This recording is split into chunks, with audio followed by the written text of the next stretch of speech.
The Prime Minister took a drubbing in the House of Commons yesterday after his latest apology for Partygate. But after that, he went on to put up a robust defence of his position and his new Rwanda migrant policy at a private meeting of Tory MPs. And according to some reports, he attacked media coverage of the issues. Not so private, it seems. It was reported by the Daily Telegraph.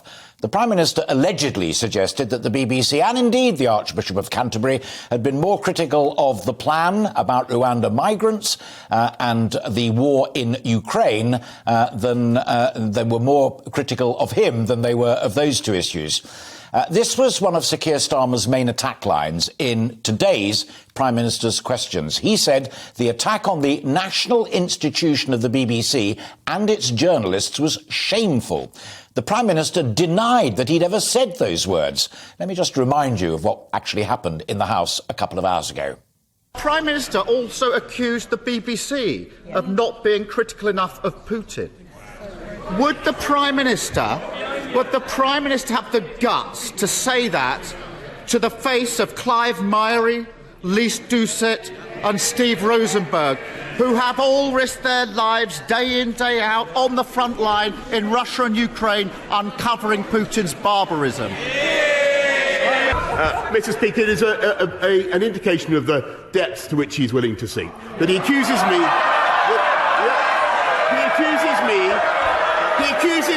of producing journalists. What he says is completely without any foundation whatever. I did not attack the BBC last night for their coverage of Ukraine. He must be out of his tiny mind, Mr. Speaker. He must be out of his tiny mind. I said no such thing, and there are people behind who will testify to that. He is completely wrong, Mr. Speaker. That is the limit. That is the limit of his willingness to ask sensible questions today. We are getting on, this government is getting on with the serious problems that require attention. Well, there were no fresh apologies throughout Prime Minister's questions. The Prime Minister persistently refused to apologise to the Archbishop or to entertain even suggestions that he should resign. He tried to dismiss Partygate and accused Keir Starmer of being in some kind of Doctor Who time warp for his repeated attempts to return to the topic. It was a pretty undignified exchange at times, but neither side, in my view, walked away with any clear advantage.